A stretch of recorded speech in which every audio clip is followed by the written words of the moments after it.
Bradley and Sarah planned the wedding quickly. Daphne was absolutely devastated and was forced to watch the spectacle. Matthew was there to hold her hand throughout it all. She watched her mother marry and become legally bound to the most evil man she had ever met.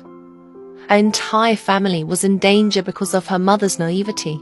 She desperately hoped that decision wouldn't be fatal. The twins were there to support their mother. At one edge around Bradley, Daphne received the brunt of the man's aggressive behaviors, but they were still scared of him. The wedding was short and sweet with few guests. Matthew came to support Daphne, but Lucy and Elizabeth refused to watch the spectacle.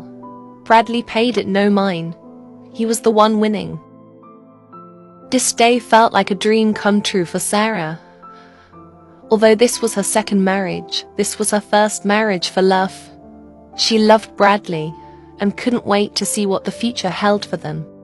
She placed the ring on Bradley's finger and finally felt happy and excited for her future. She hoped Bradley would be the man she knew him to be for both her and her children. This was their fresh start. Now introducing Mr. and Mrs. Bradley and Sarah Wagner. They returned home after the ceremony that night, and Sarah cuddled her youngest child. She knew she'd been an absent parent recently, but she would make time for Anne.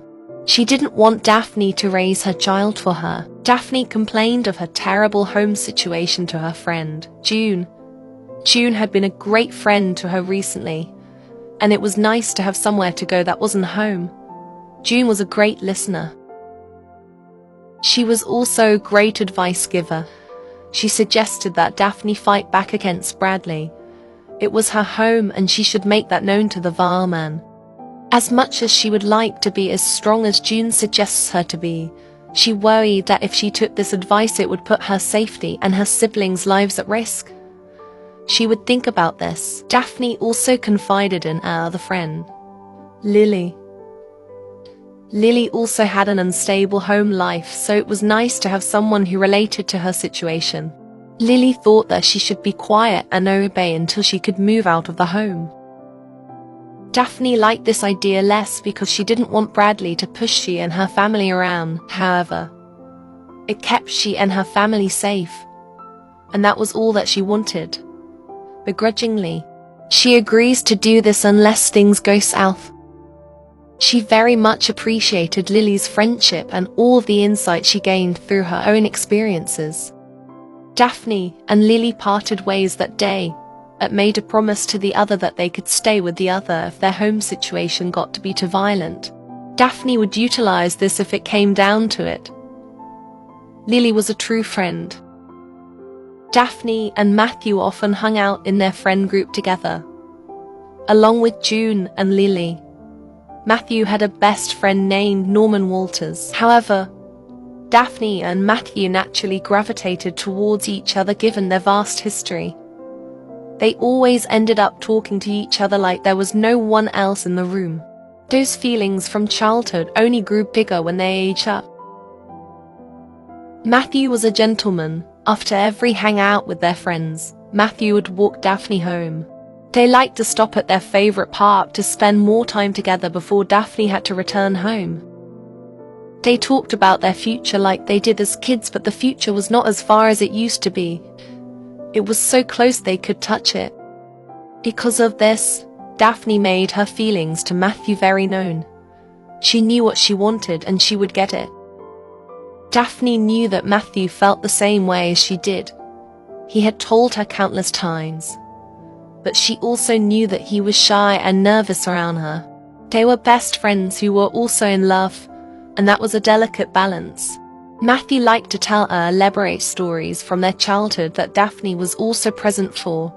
He was captivating and always made Daphne the heroine of the story, even if there didn't need to be one. Matthew took her hands and they began to dance. Daphne knew that she had to solidify their relationship. It was now or never. He was the biggest catch in all of Henford on Bagley, and most girls in their class were already flirting with him. Before Daphne could think about the repercussions of such an action, she planted a tender kiss on Matthew's lips to signify a chance in their relationship. Matthew reciprocated and told her he loved her.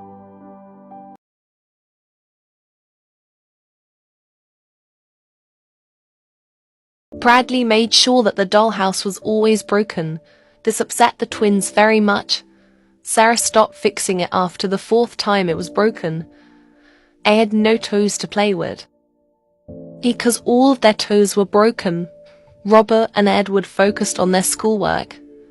Their house felt like a prison.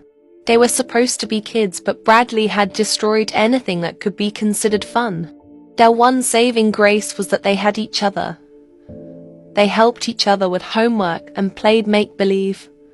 Bradley could ruin a lot, but not their bond. Although Bradley was considered the man of the house now, he made Daphne complete all of the tasks on their land.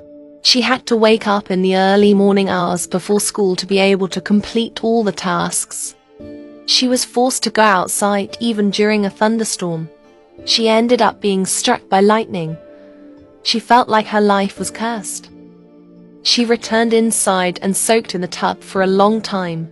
She hated her life and being forced into labor every day.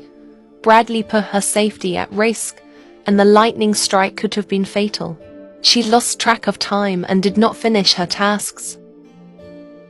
The longer Bradley lived with those bratty kids, the more he began to drink. He detested those children and wanted to find a way to kick them out of the house. Daphne ended up running late for school that morning. She had to complete her tasks before she left, or Bradley would make her life very difficult. She fed the chickens while looking over her shoulder, scared of Bradley coming outside. She collected the chicken eggs and glanced into the kitchen window to see Bradley with a drink in his hand and getting ready to go outside. She was tired of living in fear and walking on eggshells. This household was in constant fear of Bradley's volatile behavior. Bradley finally came outside as Daphne began working on her mother's garden. He stood behind her and criticized both her work and her body. What he said to her was dehumanizing and hurtful. She did her best to ignore him. Ignoring him only made him try harder. He sipped on his beverage and made his commentary like her misery was a sport to watch. He got such enjoyment out of this.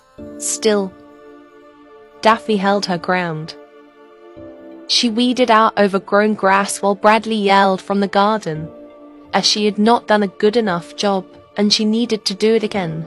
When she continued to ignore him, he came to her and began to scream in her face. Daphne needed to get to school, but he would not let her leave. He got physical with her by pushing her.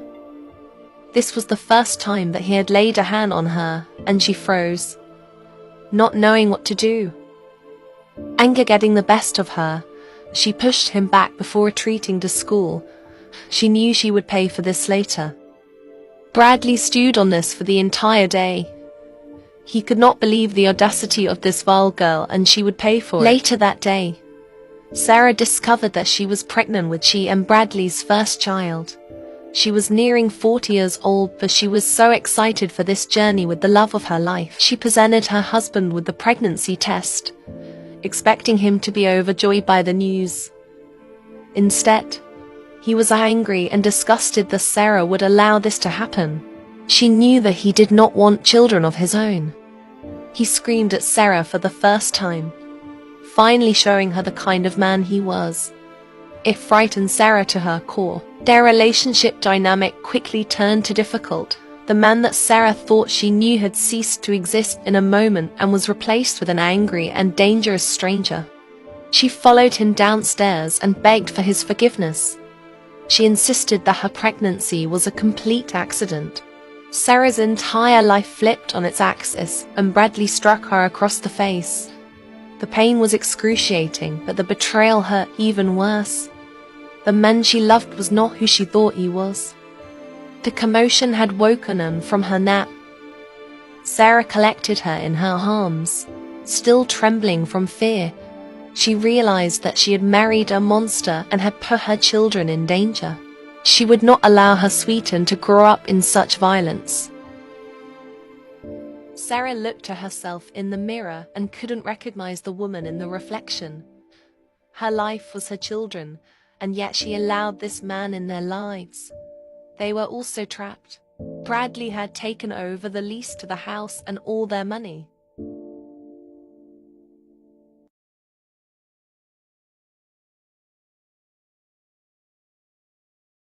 Now that Sarah knew the truth of what Bradley was, she realized that her sons were not the ones who had destroyed their toys. She repaired every toy in the house that had been broken. It was the least she could do for them. They deserved fun and happiness. Sarah was in pain from the strike Bradley gave her. She also wondered how she would possibly keep the child in her belly safe from its father. The thought terrified her. Since learning he was going to be a father, Bradley's drinking increased. This was not a part of his plan, and it enraged him. On special occasions, Bradley allowed the Barton children to come over to visit with the Bennett children. This was normally when he had one too many to drink. Lucy was forbidden to come, but stayed on the outskirts of the Bennett land to make sure all the children were safe.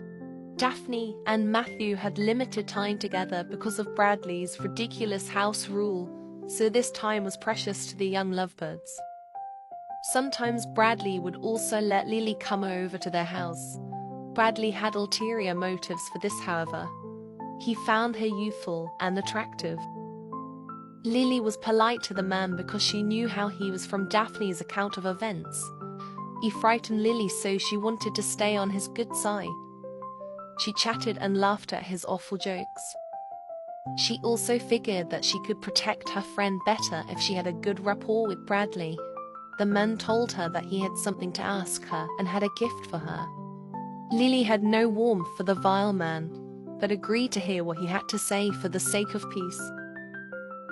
Bradley returned with a box full of money. He said that his wife was repulsive to him now, and he thought Lily was beautiful. He was willing to pay the girl generously for an evening with her. Lily was so grossed out and offended by this proposition, as she forgot about keeping the peace completely. She told Bradley how disgusting he was and that she would never do such a thing, not even for all the money in the world. Bradley's ego was taken down a few pegs by this rejection, so he took that out on Lily. He screamed profanities in her face and forbade her from ever stepping foot on his property again. Daphne saw Lily hiding up in the treehouse, so she climbed up to join her to see why she looked so distraught. She had a sinking feeling that Bradley was to blame. Everything in her life was Bradley's fault. Daphne inquired about why Lily looked upset.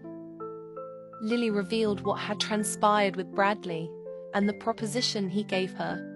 Daphne was appalled and apologized profusely to her friend.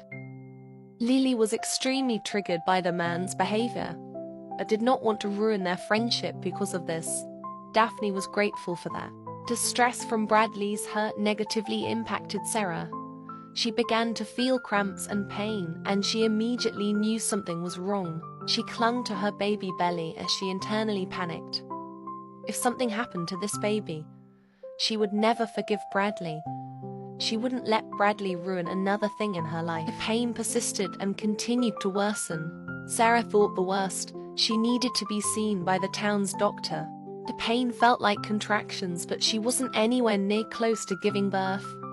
It was then she realized that she was having a miscarriage. Her heart broke into pieces because Bradley caused this baby to cease to exist. By the end of the day, a baby was born, and all she was left with was pain and anger. She slept on the couch in a grief-induced sleep for nearly 2 days. Her kids could not wake her, and Bradley spent those 2 days drinking at the pub, not a care in the world for his wife. When Sarah finally came to, she confided in her eldest child about the miscarriage and the strike from Bradley. She apologized for not believing her child. She just desperately wanted to be loved. Daphne accepted her mother's apology, and she suggested ways to safely get Bradley out of their lives. No solution panned out because the deed to the house and all of their money belonged to him. Daphne hugged her mother and promised they would figure something out. She would not allow this man to destroy their family.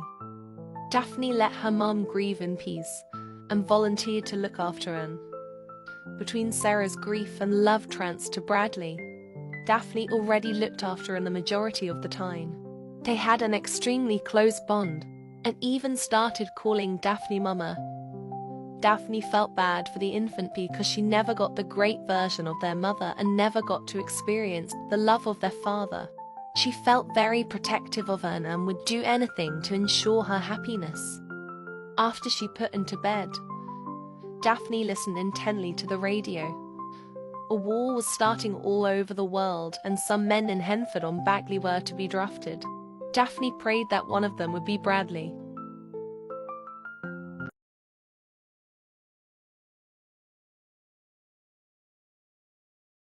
Daphne started helping her mother with her household chores so she could heal. Bradley did not like that his wife was lazy and fat. Bradley reprimanded his stepdaughter for doing the work his wife was supposed to do. He demanded she stop. Daphne refused, and so Bradley pushed her. This did not stop Daphne this time. This enraged Bradley. Daphne antagonized him further by making fun of his appearance, as he had done to her for years. She joked about his manhood, and this sent Bradley over the edge. Bradley began bashing her head repeatedly. Daphne was defenseless to his relentless blows. He would not stop, and Daphne feared for her life. Every inch of her body hurt by the time Bradley got tired and ceased his attack. Daphne knew that if she stayed in this house, he would eventually unalive her. She saw it etched on his face and in his eyes. He would not hesitate to eliminate her. She fled to Lily's house with only the clothes on her back. She was heartbroken to leave her family, but right now, she had to prioritize her own safety. She would figure out how to save her family soon. The next day, Daphne met Matthew at their favorite park. He tried to hug her and assess her wounds, but she did not want to be touched. Matthew was horrified by the state his love was in. Daphne shared what happened to her, and Matthew was so angry that Bradley would do such a thing. He wanted to go and give Bradley a piece of his mind, but Daphne begged him not to. Matthew promised he would not, but wanted to ensure that Daphne was safe. She disclosed that she was staying with Lily for the time being, but didn't have a long-term solution. He comforted her and told her that she always had a place to stay with he and his family. He promised to keep her safe from now on, and he expressed how sorry he was that he did not shield her from this attack. A few weeks had passed by with Daphne staying with Lily. Her father was like Bradley, so it was not much better. She would escape often with Matthew to their park. Her outward wounds were healing nicely. It was the inside wounds that still haunted her. She had terrible nightmares of the attack and what Bradley could do to her siblings. Matthew made her feel safe and helped put her mind at ease. Matthew informed Daphne he had been selected as one of the residents of Henford on Bagley that would be drafted in World War II. Daphne was distraught by this news, but tried to make him feel better by blowing him kisses and flirting. After the news really sank in, she started to cry and ask why the world was so cruel. She worried for Matthew's safety and didn't know how she could go on with her life with him countries away. Daphne laid her head on Matthew's lap as he stroked her hair. He reassured her that he would be okay. He was smart and would stay away from the danger as best as he could. He promised he would come home from the war and marry her. Daphne did not want to wait for him to return from war. She wanted to go with him. She had heard from the radio that they were in need of army nurses. Maybe she could go and keep an eye on him from afar. It had been over a month since Daphne fled her childhood home, and her mother arranged a meeting with her. Sarah had a fresh bruise from Bradley, put on a brave face for her daughter. Sarah explained that Bradley's anger had turned towards her since he no longer had Daphne to torment, but left the other children alone, which Sarah was thankful for. Daphne begged her mother's forgiveness for abandoning them, but she had to leave for her own safety. Daphne shared that Lucy already agreed that their entire family could move in with them. With Matthew going to war, they had an extra bedroom. Sarah was appreciative of her friend's offer, I had to find a way to keep their home. Sarah said that she had been thinking of ways to get her marriage annulled, so that her assets would go back into the trust that Atticus set up for them. So far she didn't find a way, but was hopeful. Daphne begged her mother to at least have the children move in with Lucy and Elizabeth so that they could be safe. Sarah agreed to allow the twins to live with them, and was still too young and needed her. Mother.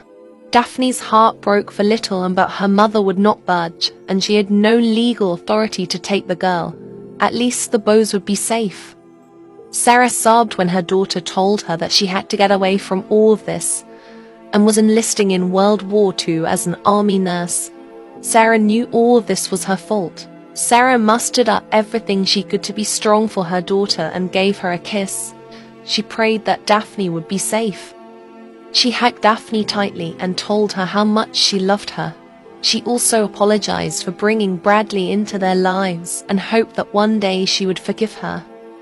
As soon as her mother left, Daphne began to weep. She did love her mother and desperately hoped that she would find a way to be rid of Bradley and her family would be safe. The radio started talking about a major bombing where she and Matthew would be stationed. She was terrified for what was to come but knew she had a bigger purpose now. To bring Matthew back home with H. She was almost 16 years old and she had already experienced a lifetime's worth of heartache and trauma. She just wanted to get through this war to marry the love of her life and have a happy life with him.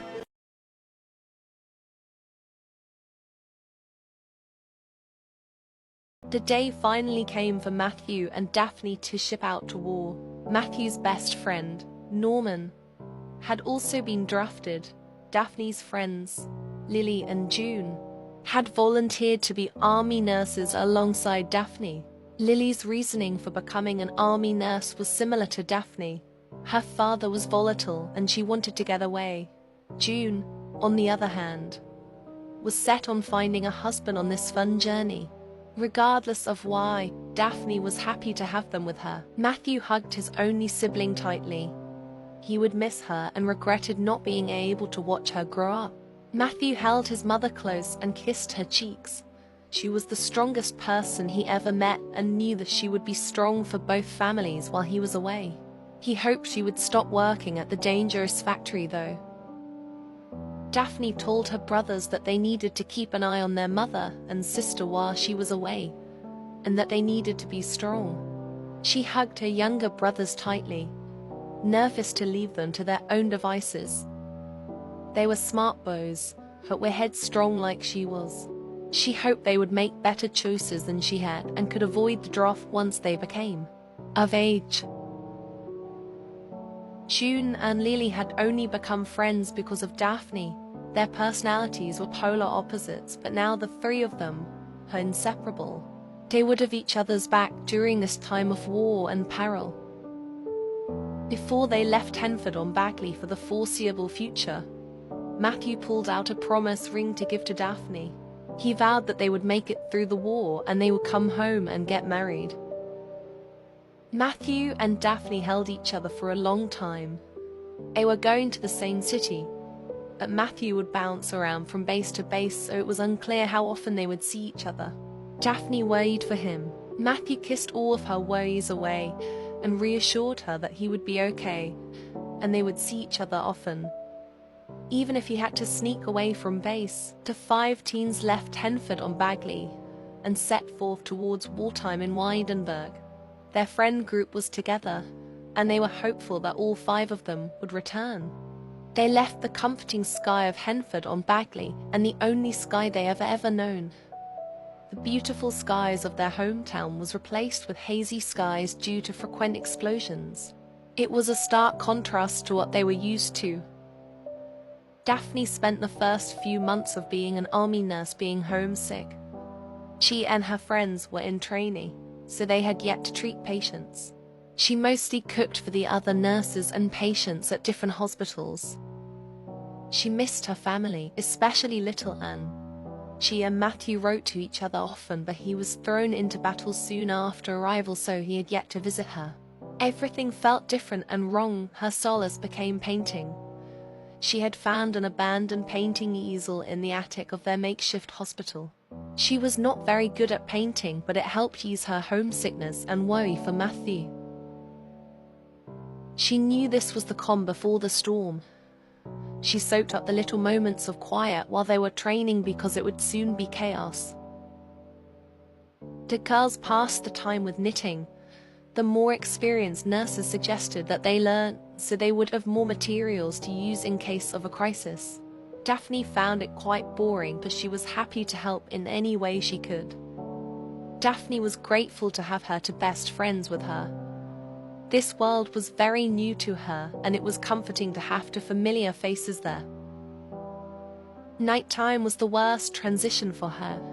She missed her bed and the little sounds that would make in her sleep. It was replaced with an uncomfortable cot and loud snores from her bunkmate, Lily. She hoped she would get used to life as an army nurse.